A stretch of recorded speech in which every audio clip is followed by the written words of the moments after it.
Sud Radio, 10h midi, Valérie Expert. Et puis comme il n'y a pas que la télé dans la vie, il y a également les livres, 524 nouveaux romans en cette rentrée littéraire. Que faut-il penser de cette rentrée? Que faut-il lire? Que ne faut-il pas lire? On va tout vous dire avec Rosa Tandjaoui. Bonjour Rosa, Bonjour. Vous êtes libraire à Paris, dans le 19e arrondissement, c'est le 108. Absolument. On peut également consommer des petites choses absolument. chez vous et c'est C'est très un très bon. Gérard Collard est là, il a déjà parlé. Vous avez passé de bonnes vacances Gérard? Vous êtes en forme? Oui, Vous quand avez... je suis loin de vous, ça va toujours Merci. très bien. Je vous en prie. Vous avez lu beaucoup de choses? Beaucoup de daubes, mais quelques bons trucs aussi. Absolument, oui. J'ai Ouais. vu un post désespéré sur Facebook. Voilà. Et puis avec nous, Lydie Zanini, la célèbre Lydie Zanini, la librairie du théâtre à Bourg-en-Bresse. Bonjour Lydie, vous allez bien? Bonjour Valérie. Ça va très bien, je vous remercie. Alors, quelques mots sur cette rentrée qui est dominée. Alors, je rappelle quand même le principe des libraires, c'est qu'eux, ils vendent les livres. Donc, ce qu'ils vont vous dire, c'est parce qu'ils ont vraiment aimé les livres. Parce que moi, je suis très énervée à chaque rentrée, enfin pas qu'à chaque rentrée, toutes les semaines, quand je regarde les critiques littéraires, je vais me faire des amis, je n'ai pas intérêt à écrire de livres. C'est que c'est du copinage souvent. Ce sont toujours les mêmes dont on vous parle, alors que sur les 500, évidemment qu'on ne peut pas lire les 524 romans, mais qu'il y a quand même des choses qui sont formidables et dont on parle peu. J'en veux pour preuve le Jean-Philippe Blondel, dont je vous parlerai dans un instant. Voilà. Gérard, votre sentiment sur cette rentrée? Oui, vous avez fait Moi, ça m'a un peu énervé parce que bon, dans cette rentrée, il y a eu le truc absolument dont tout le monde parle et qui a vraiment bouffé tout. C'est-à-dire que il est paru d'excellents bouquins, mais on a parlé que d'un bouquin, donc ça c'est un peu énervant. Et pas d'un point de vue littéraire, non, Yann pas Moix. d'un point de vue littéraire. Mais je crois que Rosa l'a lu et qu'elle voulait en dire un mot. Oui, d'ailleurs, ça m'a énervé le Goncourt d'ailleurs parce que il était sur la liste des Goncourt. On va parler du Yann Moix, ils l'ont retiré. Et moi, ce qui m'énerve, c'est qu'un livre est d'une bonne qualité ou de pas de bonne qualité. S'il était de bonne qualité, il n'y avait pas de raison de le retirer du Goncourt. Or là, on dit c'est parce qu'il y a des trucs antisémites, donc ils ont peur de leur image. Non, si, c'est ce qu'ils ont dit. Hein. Donc voilà. C'est les règlements de compte de famille. Absolument. Aussi, c'est le fait que la famille ait porté plainte. Lydie, pour vous, la rentrée, ça a été quoi? Vous La rentrée, il y a très très bonne chose pour moi. Je fais pas comme Gérard, tout ce qui est pas bon à mon avis, j'en parle pas, je perds pas mon temps. Moi j'ai déjà trouvé mon Goncourt, ça va être le Dubois, qui est vraiment excellent, excellent. Et à part ça, j'ai lu de l'étranger, j'ai lu du français, il y a de très bonnes choses, mais moi maintenant les choses qui me tombent des mains, j'en parle même plus parce que d'abord j'ai passé l'âge. Alors qu'est-ce qui vous nous direz ce qui vous est tombé des mains? Réfléchissez. Rosa, pareil, vous partagez cet avis. Évidemment, comme d'habitude, il y a des très bonnes choses, mais déjà le nombre de livres, il y en a trop. Ça suffit, ça c'est sûr, il y en a trop. Et en plus, on produit énormément de choses et on met en valeur que les noms connus. Et ça, c'est vraiment dommage parce que parfois, il faut savoir ne pas éditer, parfois, il faut savoir ne pas imprimer. Oui, mais ce sont ça s'appelle être un éditeur. Ouais, un éditeur, mais ce sont des pavés dans la mare que lancent les éditeurs aussi parfois. Ils le savent, je veux dire, on n'est pas mieux qu'eux, on a les mêmes nombres d'heures de vol au compteur qu'eux. Il y a des ouvrages que perso j'aurais pas édité. Voilà, mais le principe de base, c'est par exemple, vous allez en éditer 100, pas de nombreux exemplaires, et vous dites dans les 100, il va bien y en avoir 10 qui vont sortir, et puis on va les rééditer plus. C'est une sorte de pari. Hein. Parce que regardez le livre. Ça s'appelle de la cavalerie dans un autre monde. Absolument. Regardez le livre de Géraldine d'Alban Morenas. Je ne sais pas si vous en avez entendu parler. On ne meurt pas d'amour chez Plomb.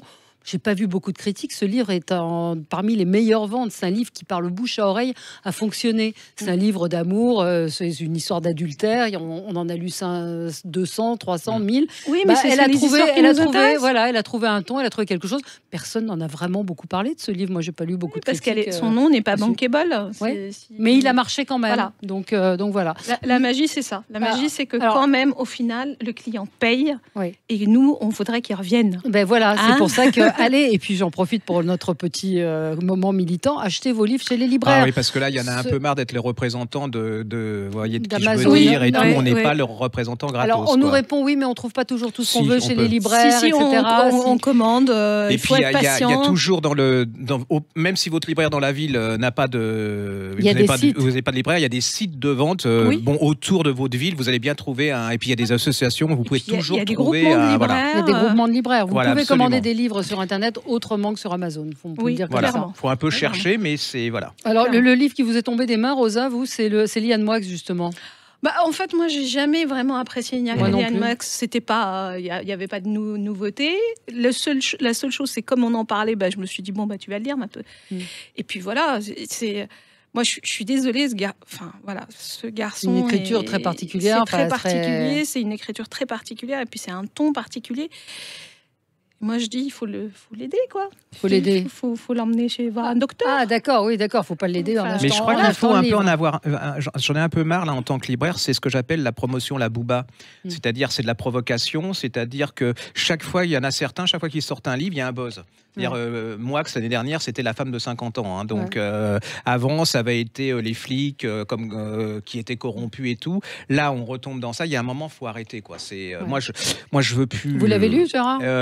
Mais alors, moi, je suis pareil, j'ai jamais été un fanat de Yann Moix. Si, il y a une année, vous l'aviez beaucoup aimé, vous vous souvenez pas? Non, je me souviens plus. Si, vous l'aviez beaucoup aimé parce qu'il était très épais, que ça vous avait permis de... Vous avez fait peur, ça s'appelait Naissance, ça faisait 600 pages. Et vous en aviez deux. Alors, ça, c'est un bon truc pour maigrir, c'est-à-dire que vous prenez les 2 gros Yann Moix de chez Grasset, vous les mettez sous vos pieds, vous mettez avec un élastique et vous faites le ménage avec.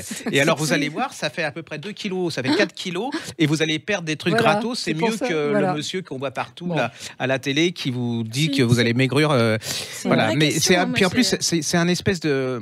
Puis ça n'a rien à voir avec ce qui s'est passé parce que je l'ai toujours dit. Hein, il a un côté, moi, c'est le style rococo-nouille, quoi. C'est ce que j'appelle rococo-nouille, c'est-à-dire un peu boursouflé, qui se regarde écrire, qui dit regardez comme je suis intelligent. On va parler comme dit Lydie. Parlons des choses qui sont bien. Allez, Lydie, on va commencer avec vous, votre coup de cœur.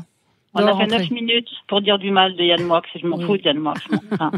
Oui, mais c'est bien pour nos auditeurs qui sachent un petit peu ce que 2 libraires en pensent. C'est vrai. Alors, qu'est-ce que vous avez aimé? Moi, j'ai beaucoup aimé Les guerres intérieures de Valérie Donquion parce qu'elle nous pose un problème sur la culpabilité. Faut-il intervenir? Faut-il ne pas intervenir? En l'occurrence, on peut parler des femmes, justement, on parle des féminicides à l'heure actuelle. Là, c'est l'histoire d'un jeune homme qui va avoir un entretien pour passer un cap dans son métier, et il ne reste que de faire du théâtre ou du cinéma. Il a un entretien dans une demi-heure, on est à Paris, il va vite se changer. Au-dessus de lui, il y a un appartement où il entend des bruits très sourds, comme si on tabassait un mec. Il regarde sa montre. Non, j'ai pas le temps d'intervenir, je m'en vais. Il va faire son entretien. Tout se passe bien, et le lendemain, il apprend que le mec au-dessus de sa tête est dans le coma. Et là, il se dit, j'aurais peut-être dû. Parce que ce gamin de 19 ans, il est entre la vie et la mort. Et en plus de ça, il va rencontrer une femme qui est très proche de ce jeune homme. Et c'est tout son avenir personnel qui va éventuellement ou vaciller, ou alors rédemption sur le fait qu'il va parler ou non parler. Et c'est un très très beau livre de Valérie Donquion qui s'appelle Les guerres intérieures, et c'est justement comment on joue. Voilà, chez Lattès. Et comment on joue. Alors tout à l'heure, vous parliez d'un livre éventuellement de copinage. Il y en a une qui est passée chez NRF, dont on a parlé hier soir à la Grande Librairie. Je ne dirai pas son nom, mais par contre, il y en a une qui est restée chez Lattès, c'est Sophie Bassignac. Et lisez son petit trésor de livres, dont je ne sais même plus comment il s'appelle. Et c'est un véritable bonheur. Et on n'en parle pas assez, par exemple. Voilà. Peut-être que si elle avait changé d'écurie. Copinage, c'était quoi? Allez-y, moi j'aime bien aller là où ça fait Mais non, mal. mais c'est qu'on parle très souvent dans la presse du copain de machin, parce que machin, c'est Yann Moix, c'est autre chose. Donc, si on faisait vivre des ouvrages qui sont justement pas copains avec machin et autres, ça serait bien. Serait bien. Alors Gérard, vous, votre coup de cœur? Moi, mon coup de cœur, c'est un livre de Claire Berest qui s'appelle Rien n'est noir, c'est chez Stock. Alors c'est vraiment un bouquin, c'est de la lave, hein, c'est du volcan, c'est de l'incandescent, c'est l'histoire d'amour de Frida Kahlo et de son mari qui s'appelait Diego Rivera. Voilà, qui sont 2 monstres sacrés de la peinture. Alors l'histoire... On croit connaître l'histoire de Frida Kahlo. Alors, elle a un tel talent qu'elle nous réécrit toute cette histoire. Et c'est des êtres vivants et pleins de chair. C'est incroyable. C'est-à-dire que cette fille, oui, c'est une gosse. Au début, elle est très belle, elle est très jolie. On la voit, elle danse, elle est amoureuse. Et puis, elle va avoir cet accident de voiture, de tramway, qui est un truc absolument atroce. Elle va avoir une espèce de pieu qui va lui transpercer l'estomac et tout.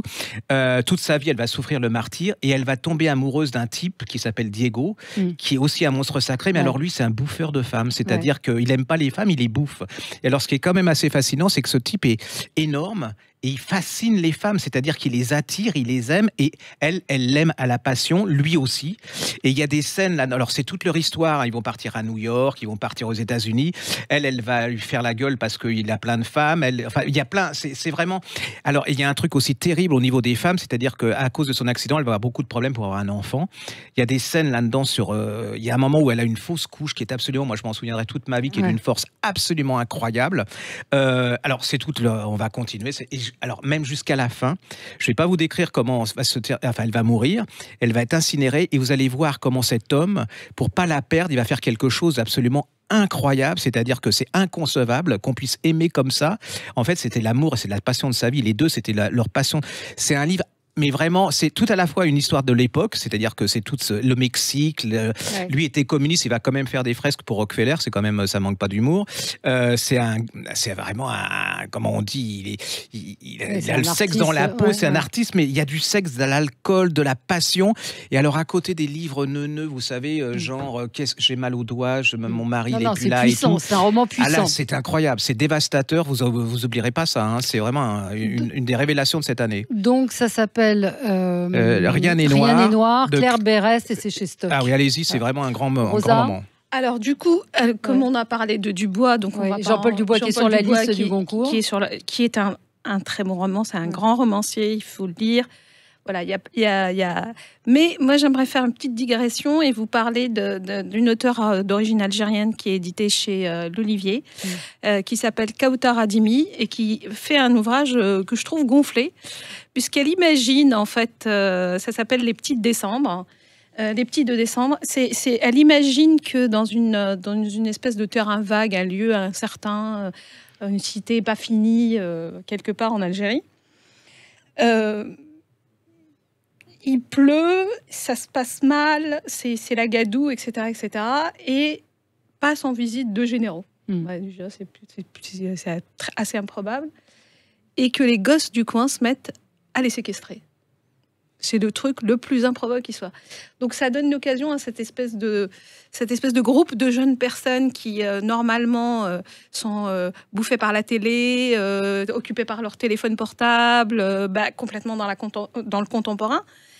Ils se mettent à faire une sorte de révolution assez étrange, mais enfin, elle ose imaginer quelque chose que personnellement, je sais quasi impossible. Mais sauf que on marche là-dedans.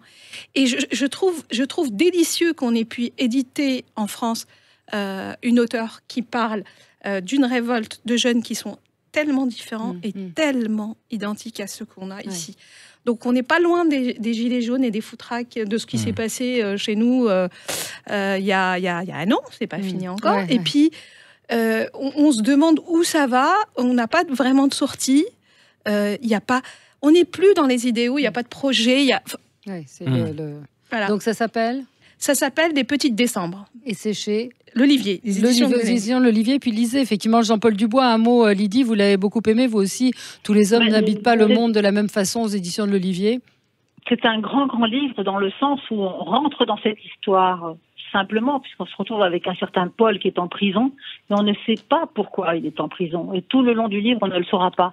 Mais le côté improbable de la vie de cet homme-là, c'est qu'il est le fils d'un pasteur qui vient de Copenhague et d'une femme française qui est très belle, qui s'établit à Toulouse. Elle va gérer une salle de cinéma et elle aura le malheur de passer un film porno, ce qui ne va pas du tout avec le travail de son mari. Donc, ils vont venir avec une altercation assez costaud, divorcés. Et le fils, Paul, va partir à Montréal. Là, il va travailler, gérer un grand immeuble, il va être un peu le vaguemestre, être aussi bien le jeune homme qui va porter la soupe au petit père malade, changer une serrure, faire les courses, vider les poubelles et tout. Et le jour où le responsable de ce grand immeuble va partir, un autre arrive, et là, il ne supporte plus du tout qu'on rende service. Le mot service n'existe pas, il faut rentabilité. Ce qui est fort chez Jean-Paul Dubois, c'est son style, c'est sa manière d'écrire, de raconter, c'est le rythme du roman. Oui. Là, je vous ai raconté la trame en gros, mais on alterne les chapitres entre passé et présent, enfin passé très, et futur, très réussi. Et c'est véritablement fantastique. Il n'y a pas un mot de trop, tout est dégraissé, et c'est un livre qui se mérite et qui se relit tellement il est bon. Moi, j'ai vraiment adoré ce livre. Tous les hommes n'habitent pas le monde de la même façon. Jean-Paul Dubois, et c'est aux éditions de l'Olivier. Allez, on se retrouve dans quelques instants pour vous donner encore d'autres envies, d'autres coups de cœur de lecture. Sud Radio, 10h midi, Valérie Expert. Avec vous sur Sud Radio jusqu'à midi, 10h, 11h, on refait l'actualité des médias. Et puis, il n'y a pas que les médias dans la vie, il y a aussi les livres. On vous parle de la rentrée littéraire aujourd'hui. Que faut-il penser de cette rentrée littéraire? Et puis, quelques idées, quelques coups de cœur. je voulais vous parler, moi, du Jean-Philippe Blondel. Je ne sais pas si vous l'avez lu, non, mais Gérard. moi, j'ai bien aimé. Mais moi, ce type, je suis. Moi, à chaque fois que je reçois un livre de Jean-Philippe Blondel, j'ai peur. J'ai peur parce que j'aime tellement ce qu'il écrit que j'ai peur d'être déçue. Et en fait, j'ai jamais été déçue par ses livres. Vous pouvez tout lire. Il y a des poches, parce qu'il ne faut pas oublier les livres de poche. Là, on vous parle est dans des livre de livres. poche. Vous pouvez Jukebox, Passage du Guet, Le Babysitter, Mariage de saison, c'était formidable. Le Babysitter. Et il y en avait un aussi qui se passait dans un train, 6h41. Qui était extraordinaire. Là, ça s'appelle La Grande Escapade. Et c'est dès les premières pages, il vous prend dans l'histoire. Ça se passe dans les années 70 dans un groupe scolaire. Donc un groupe scolaire, c'est les enseignants étaient souvent logés sur place dans l'école. Donc à la fois il y a les gamins. Et c'est la description, surtout, c'est un type qui décrit, c'est un pointilliste, il décrit par petites touches ses personnages, il a une psychologie incroyable parce qu'il ressent, et les femmes, il fait des portraits de femmes, c'est incroyable. Puis on se retrouve tous, enfin moi je trouve qu'on a tous, il y a tous quelque chose de Jean-Philippe Blondel en nous, dans les personnages, parce que c'est de nous qu'il parle, il parle comme nous en plus, il parle mieux que nous. Et alors il y a de la nostalgie, il y a de l'humour, il y a même parfois quand c'est un petit peu dur, il y a toujours cette pointe de et puis c'est très dur de faire un bon livre qui vous touche avec le quotidien, c'est-à-dire que c'est que du quotidien, c'est pas des grandes histoires, c'est ce qu'on a tous vécu plus ou moins, je trouve. Et puis il a un très beau style. Et là ça m'énerve parce que les médias, par exemple, pour eux c'est pas il a pas la carte, le monsieur, il habite en province, il est pas dans les salons parisiens. Mais franchement, moi j'ai lu beaucoup de livres cet été et c'est bien au-dessus. Vous rentrez dans son livre, vous ne le lâchez pas. C'est pas qu'il a pas carte, c'est qu'il y a 524 romans qui sont sortis, donc il a eu des très bons papiers, donc quand même saluons les confrères. Mais La Grande Escapade, Jean-Philippe Blondel chez Buchet-Chastel, je vous le recommande. Gérard. Alors moi c'est un petit événement, c'était un livre qu'on avait découvert ensemble il y a un certain temps. Racontez pas notre vie privée. Non, il y a un certain temps, qui paraît en 18, parce qu'il y a les livres de poche aussi, il y a des événements en livre de poche, et c'est un livre qui était un des grands classiques, qui est un livre culte qui s'appelle Le Grand Elysium d'Hôtel de Timothy Finlay. Alors Timothy Finlay, c'est un des plus grands auteurs canadiens, il est mort je crois dans les années 2017 ou quelque chose comme ça. Et Le Grand Elysium Hotel, c'est un livre absolument fascinant, c'est-à-dire qu'on est à la fin de la guerre dans un hôtel perdu au fin fond des Alpes autrichiennes. Et là, vous avez une espèce de narrateur, poète, un peu écrivain loupé, qui est en train d'écrire sur les plafonds et les murs ce qu'il a vécu. Et ce qu'il a vécu, c'est la guerre. Et les personnages de ce roman, quand il vous raconte ça, c'est Hemingway, Hess, Goebbels, et surtout le duchesse et le duc de Windsor. Et c'est toute la guerre qui vous décrit d'une manière absolument incroyable. Ce type a une espèce de façon d'imaginer les histoires absolument incroyable. Il va à travers ses personnages, vous raconter. Il lui se pose la question, c'est qu'est-ce que j'aurais fait à leur place? Pourquoi des gens intelligents tombent dans la barbarie? Comment ils peuvent être fascinés par ces théories absolument insupportables, de racistes, antisémites et tout. Et c'est surtout un vrai roman, c'est-à-dire que vous êtes là-dedans. C'est un vrai film. C'est vraiment. Il n'y a pas eu un film? Je ne sais. Alors ça, j'avoue que je ne sais pas, mais vous tournez votre film dans votre tête, et je trouve que quand on regarde les livres qui sont sur notre étagère ou qui sont sur les... On se dit que dans 20 ans ou 30 ans, il ne restera pas grand-chose de tous ces gens. Et ce bouquin, il est paru en 2005. Donc, on est en 2019. Et il reste aussi beau, aussi contemporain, aussi d'actualité. Allez lire tout Timothy Finlay. C'est extraordinaire. Le reste, c'est en folio. Et là, ça s'appelle Le Grand Elysium Hotel chez Timothy Finlay. Pour moi, pas chez Timothy Finlay chez 10-18. Et pour moi, c'est un livre de poche et c'est un des incontournables de la rentrée. Oui, et un des incontournables de votre bibliothèque. Et c'est vrai que ça coûte pas très cher. Lydie, vous vouliez aussi nous parler d'un autre livre qui vous a beaucoup plu cette année, en cette rentrée, c'est La vie en chantier de Pete Fromm. Oui, c'est un livre qui est absolument fabuleux parce que cet homme et cette femme qui sont amoureux l'un de l'autre et qui sont en train de retaper une maison, Marnie et Taz, ils ont vraiment tout pour être heureux. Elle est enceinte, on ne sait pas si c'est un petit garçon ou une petite fille. Elle va accoucher et elle meurt en couche. Alors Taz, qui se rend compte qu'il est littéralement dépossédé de tout malgré que sa fille soit là, il se dit « je ne peux que m'occuper de ma petite fille en souvenir de ma femme ». Et cette histoire qui peut être simplement banale, est simplement plus que prenante, magnifique parce que cet homme qui va pas dormir, qui va écouter sa gamine pleurer la nuit, il sait pas comment s'en sortir pour lui donner le biberon, pour la changer et tout. La maison est toujours en chantier, justement parce qu'ils étaient en train de préparer sa chambre. Et puis la salle de bain, enfin, c'est complètement fou. Il aura de l'entraide de la part de la belle-maman, d'un copain à lui, et puis une petite nounou va arriver qui va essayer de le sortir de là. Mais c'est un éloge à la vie et surtout à l'entraide. Et c'est raconté avec une sensibilité et un amour, ce livre, que on ne peut pas le lâcher. D'accord. Ça s'appelle La vie en chantier de Pete Fromm et c'est chez quel éditeur? Gallmeister. Gallmeister. Qui touche au cœur, comme ils le disent. Mais c'est vrai que c'est un livre qui émeut et qui est grandiose, vraiment. La vie en chantier de Pete Fromm. Rosa, Kaljaoui. Alors, moi, je voudrais vous parler, comme d'habitude, on ne parle que de soi, toujours. Mais tous ceux qui ont été malades, alités, qui se sont couchés longtemps dans un lit, savent quelle est la sensation de ne plus être dans le monde. Et là, j'ai rencontré ce livre un peu avec bonheur. Il s'appelle « Mon année de repos et de détente ». C'est l'histoire d'une nana qui n'est pas malade, qui n'a rien, qui va très bien, qui décide de se retirer du monde, qui profite de l'héritage qu'elle vient d'avoir après le décès de ses parents, pour se mettre au lit. Et elle ne fout rien. Mais alors, c'est jouissif, parce qu'au début, évidemment, après ça commence à être un peu long, mais c'est jouissif parce que vous vous dites, comment le monde ne m'intéresse pas? Comment je ne m'intéresse plus au monde? Comment je suis qu'avec moi? Elle avait 26 ans. Hein, voilà. Je suis avec moi, mes besoins primaires, mon lit, aller m'acheter ma petite pizza. Enfin, voilà. Et c'est assez... il y a quelque chose de très cotonneux dans ce livre. Peut-être que certains le trouveront un peu ennuyeux, voire dépressif. Moi, je dis que c'est un voyage en soi. C'est pas mal du tout. Et de se poser la question, parfois pour les gens qui courent toute la journée et qui ne s'arrêtent jamais, s'ils n'auraient pas besoin d'une semaine. Hein, comme ça, parce qu'elle a fait ça une année. Donc ça s'appelle Mon année de repos et de détente. L'auteur s'appelle Otessa.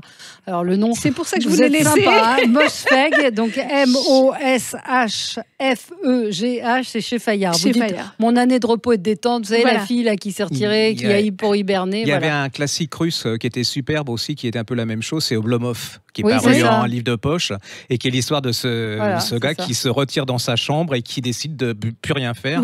Et si vous avez l'occasion, lisez-le, c'est en livre de poche, et comme le vôtre, c'est un des plus grands classiques, un des plus grands classiques russes, c'est une pure merveille, et c'est en poche, hein, c'est pas cher. Là, c'est les Oblomov, elles disent les tribulations assoupies de cet Oblomov de la génération Y, donc c'est plutôt une jeune femme, là, pour le coup. Je vous raconte pas, il y a quelques détails qui sont assez désagréables, donc ne le faites pas, hein, dormir beaucoup, non, il y a des trucs qu'elle fait qui... ne le faites pas, mais il y a des petites choses à expérimenter. Ça peut être pas mal. Gérard. Alors, moi, je vais descendre d'un cran, mais enfin non, parce que c'est méchant ce que je dis, mais ça s'appelle La mémoire des vignes au Cherche-Midi d'Anama.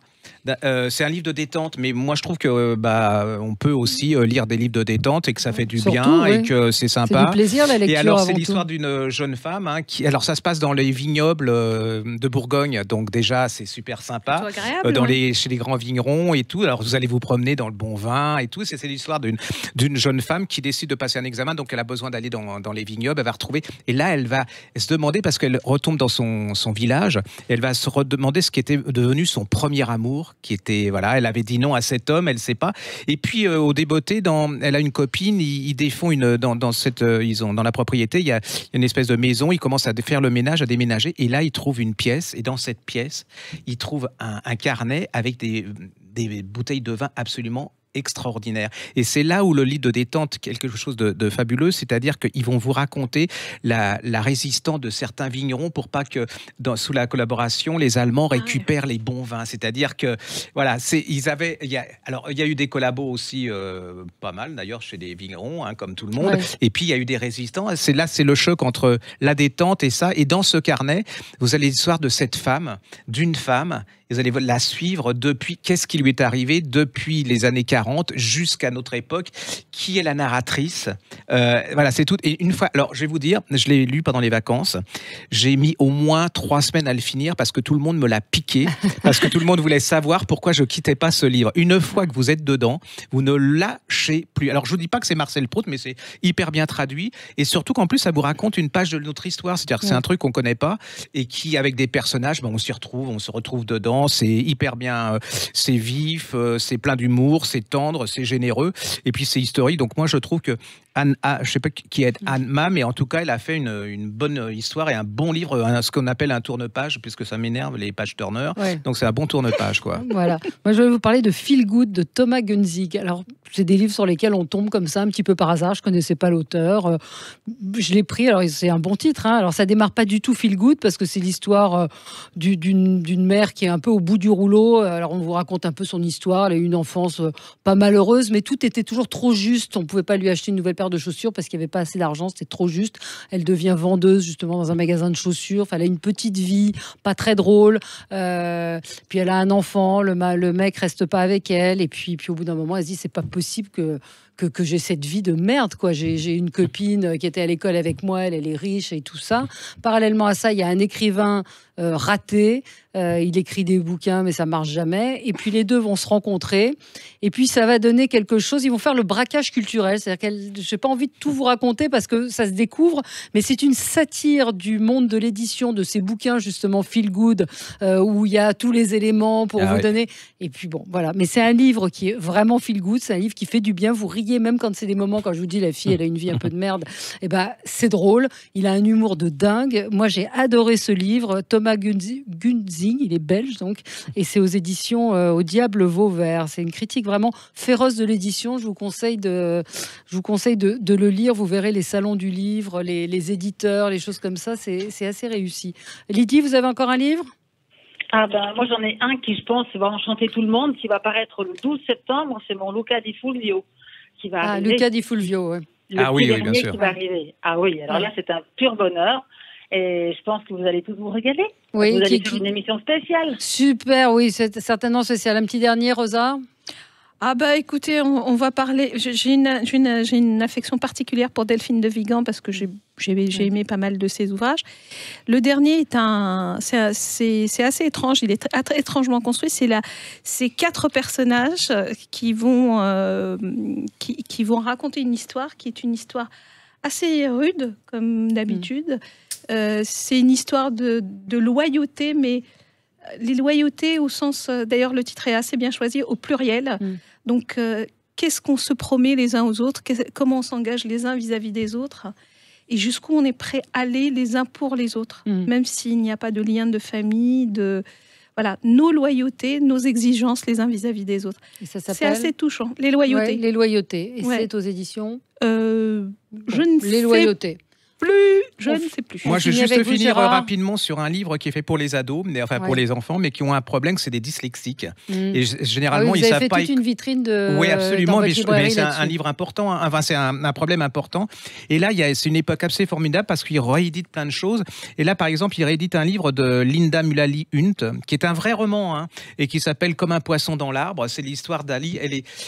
Elle n'arrive pas à lire. Elle est à l'école, elle ne sait pas lire, elle ne sait pas écrire. On dit qu'elle est nulle, qu'elle est incapable, et là elle va tomber sur un prof, et ce prof il va découvrir son problème c'est la dyslexie, absolument, et à travers ce bouquin il explique aux enfants qui ont ça que ils sont pas plus bêtes que les autres, ils sont pas en moins de, voilà. Et elle va leur expliquer que voilà, c'est un truc qui est comme ça, comme les gens ont d'autres problèmes, comme d'autres peuvent moins voir, comme d'autres peuvent être sourds et tout, et que ça se soigne, et que voilà. Et c'est un livre, je trouve génial parce que ça ouvre la lecture à des gens qui s'étaient fermés jusque-là. Et donc, il y a plein de petites collections. Allez-y chez votre libraire, vous demandez si votre enfant est dyslexique. Ne dites pas, il n'y a rien à faire. Si, il y a plein de choses à lire. Ça va de les plus petits jusqu'au cours préparatoire, jusqu'au plus grand. Et maintenant, ce qui est génial, c'est qu'ils vous donnent des vrais romans. Il y a même des livres d'histoire, de romans historiques qui sont faits pour ces enfants et adaptés.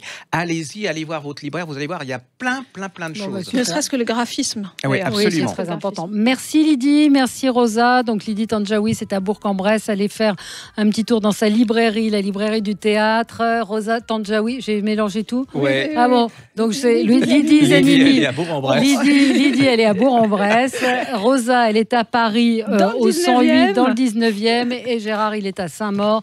Et c'est La Griffe Noire. Et achetez les livres chez vos libraires. Voilà. Merci à tous. On se retrouve, nous, dans quelques instants pour commenter l'actualité. À tout de suite.